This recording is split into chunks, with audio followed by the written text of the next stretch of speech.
अहले बैत का जिक्र कर रहा हो। अहले बैत को इज्जत क्यों मिली, शान क्यों मिली, मुकाम क्यों मिला? निस्बत की वजह से नहीं मिला, उसकी रहमत और अमल की वजह से मिला।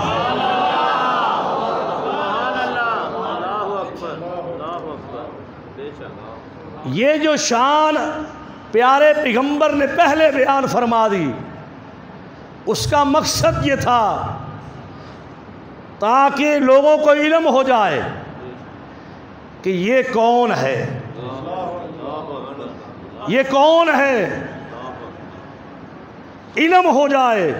और सरकारे दो आलम नूरे मुजस्सम ताइदारे ख़त्म नबूवत सल्लल्लाहु अलैहि वसल्लम अपनी तरफ से एक लफ्ज़ भी नहीं कहते।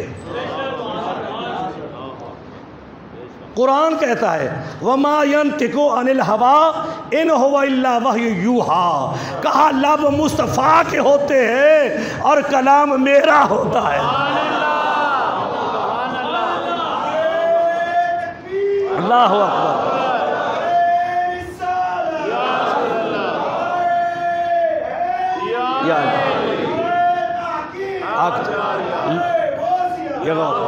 लब जो है सरकार के होते हैं, कलाम अल्लाह का होता है।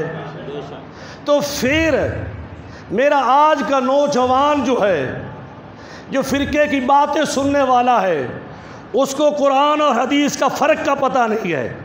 फ़र्क क्या है कि जिस वक़्त हर बात जो अल्लाह की तरफ से आ रही है, तो एक को कुरान कहा जा रहा है और दूसरे को हदीस कहा जा रहा है फ़र्क किसी को पता नहीं। कुरान में फ़र्क ये है, वो भी सरकार की ज़बान पर आता है। फ़र्क ये है मज़मून भी अल्लाह की तरफ, मज़मून भी अल्लाह की तरफ से, अल्फाज भी अल्लाह की तरफ से। हदीस में फ़र्क ये है मज़मून अल्लाह की तरफ से होता है, अल्फाज मोहम्मद रसूलुल्लाह के होते हैं। कुरान आया, जिन अल्फाज के साथ आया वो आगे इरशाद कर दिया, उस तरफ से अमर आया, अपने लफ्ज़ों में बयान कर दिया। हदीस और कुरान का ये फ़र्क है। तो अल्लाह ने हुज़ूर अलैहिस्सलातु वस्सलाम को ये एहसास दिया है कि आपकी ज़बान पर मेरा खुदा बोलता है। आपने कहा, तिरमिज़ी की हदीस है, दिगर कुतुब में मौजूद है कि देखते हैं तुम क्या करते हो। फिर दुनिया ने देखा कि इस्लाम को यजीद जो था, ये कोई आम आदमी नहीं था, ये एक सहाबी रसूल कातिबे वही हज़रत अमीर मुआविया रज़ी अल्लाह ताला अन्हु का बेटा था।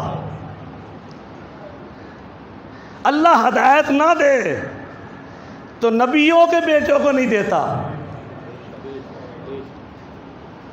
जब अल्लाह का पैगंबर किश्ती में बैठा हुआ था, अपने बेटे को बुला रहा था, तो बेटे ने कहा तेरी किश्ती पर मैंने सवार नहीं होना, सवार नहीं होना। जब डूबने लगा तो सवार होने की कोशिश की, इधर बाप की मोहब्बत भी जागी, लेकिन अल्लाह ने क्या कहा, ये तेरा नहीं। इसमें बड़ा एक मसला हल कर जाऊंगा। अल्लाह ने क्या कहा, ये तेरा नहीं। अल्लाह ने कहा ये तेरा नहीं। देखिए सरकारे दो आलम नूरे मुजस्सम ताजदार ख़त्म नबूवत सल्लल्लाहु अलैहि वसल्लम ने फरमाया सहासित्ता में, तिरमजी में, मिशकात में, दिगर कुतुब हदीस में आता है। ज़िमनन मेरे ज़हन में ये बात आ गई, बयान कर देता हूँ। एक किश्ती थी नूह अलैहिस्सलाम की, एक किश्ती है अहले बैत की।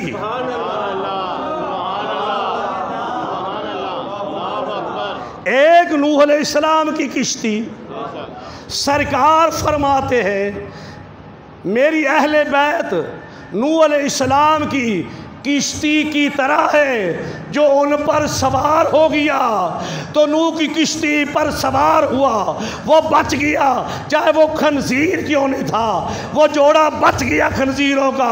अगर बीवी सवार नहीं हुई, बेटा सवार नहीं हुआ, वो गर्क हो गया, उसका ताल्लुक टूट गया।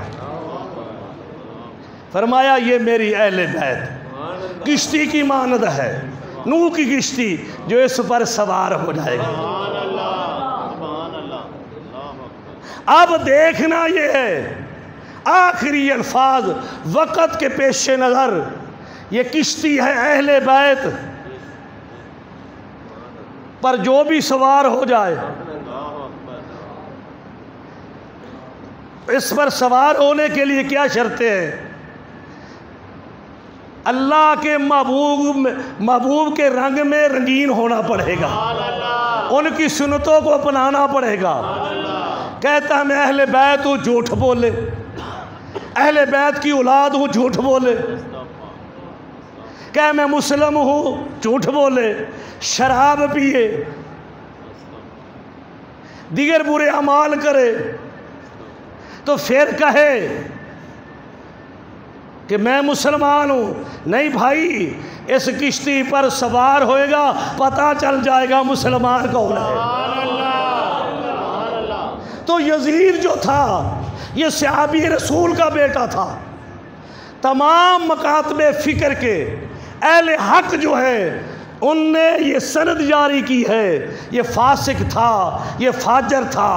उधर नबी का बेटा जो है वो बाप की किश्ती पर सवार नहीं हुआ, ये अहले बैत की किश्ती पर सवार नहीं हुआ, वो भी मर गया डूब के, ये भी गुनाहों में गर्क हो गया। बकिया ज़िंदगी रही तो फिर समात करना, वमा अलैना इल्लल बलाग, वाखिर दावाना अल्हम्दुलिल्लाहि रब्बिल आलमीन।